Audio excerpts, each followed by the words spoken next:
ವೀಕ್ಷಕರಿಗೆಲ್ಲ ನಮಸ್ಕಾರ. Welcome to my YouTube channel. ತೆರೆ ಮೇಲೆ ಬರೋಕ್ಕೂ ಮುನ್ನ ಪ್ರೋಮೋಗಳ ಮೂಲಕ ತುಂಬಾನೇ ಸದ್ದು ಮಾಡಿದ ಧಾರಾವಾಹಿ ಅಂದರೆ ಕರ್ಣ ಧಾರಾವಾಹಿ ಅಂತಲೇ ಹೇಳ್ಬೋದು. ಹೌದು, ಕರ್ಣ ಧಾರಾವಾಹಿಯು ಪ್ರಸಾರ ಸಮಯ ಜೂನ್ 16ನೇ ತಾರೀಕು ರಾತ್ರಿ 8 ಗಂಟೆಗೆ ಫಿಕ್ಸ್ ಆಗಿತ್ತು. 8 ಗಂಟೆಗೆ ಪ್ರಸಾರವಾಗಬೇಕಿದ್ದ ಕರ್ಣ ಸೀರಿಯಲ್ ಏಕಾಏಕಿ ಅನಿರ್ದಿಷ್ಟವಾಗಿ ಮುಂದಕ್ಕೆ ಹೋಗಿದೆ. ಇದಕ್ಕೆ ಅಸಲಿ ಕಾರಣವೇನು ಅಂತ ಕೇಳೋದಾದರೆ, ಕರ್ಣ ಸೀರಿಯಲ್ ಪ್ರಸಾರ ಮಾಡಬಾರದು ಅಂತ ಪ್ರತಿಸ್ಪರ್ಧಿ ಚಾನಲ್ ಕೋರ್ಟ್ನಿಂದ ಸ್ಟೇ ಆರ್ಡರ್ ತಂದಿದೆ. ಪರಿಣಾಮ ಕೋರ್ಟ್ನಲ್ಲಿ ಕೇಸ್ ಇತ್ಯರ್ಥವಾಗುವವರೆಗೂ ಕರ್ಣನಿಗೆ ಪ್ರಸಾರ ಭಾಗ್ಯವಿಲ್ಲ.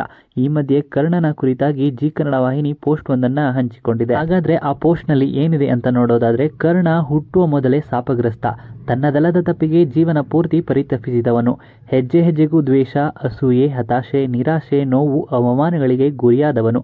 ಆದರೆ ಎಲ್ಲ ಸವಾಲುಗಳನ್ನು ಹಿಮ್ಮೆಟ್ಟಿ ಜನರ ಪ್ರೀತಿ ಗಳಿಸಿದವನು. ನಿಷ್ಠೆ, ನಿಯತ್ತು, ತ್ಯಾಗ, ಧೈರ್ಯಕ್ಕೆ ಇನ್ನೊಂದು ಹೆಸರೇ ಅವನು. ಯುಗ ಯುಗಗಳೇ ಕಳೆದರೂ ದಾನಶೂರನಾಗಿ ಎಲ್ಲರ ಮನದಲ್ಲಿ ನೆಲೆಯಾದವನು ಕರ್ಣ.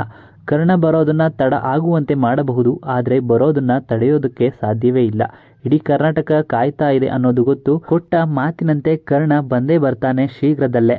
ಅದೇ ಪ್ರೀತಿ ವಿಶ್ವಾಸದಿಂದ ಕರ್ಣನ ಬರಮಾಡಿಕೊಳ್ತೀರಿ ಅಲ್ವಾ ಎಂದು ಜಿ ಕನ್ನಡ ಸೋಷಿಯಲ್ ಮೀಡಿಯಾದಲ್ಲಿ ಜಿ ಕನ್ನಡ ವಾಹಿನಿ ಪೋಸ್ಟ್ ಹಂಚಿಕೊಂಡಿದೆ.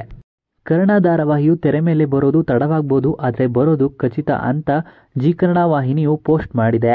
ಇನ್ನು ಈ ವಿಡಿಯೋ ನಿಮ್ಗೆ ಇಷ್ಟ ಆಯಿತು ಅಂದರೆ ವಿಡಿಯೋಗೆ ಲೈಕ್ ಮಾಡಿ. ಕರ್ಣ ಧಾರಾವಾಹಿಯ ಇನ್ನಷ್ಟು ಹೆಚ್ಚಿನ ವಿಡಿಯೋಗಳಿಗಾಗಿ ನಮ್ಮ ಚಾನಲ್ಗೆ ಸಬ್ಸ್ಕ್ರೈಬ್ ಮಾಡಿ.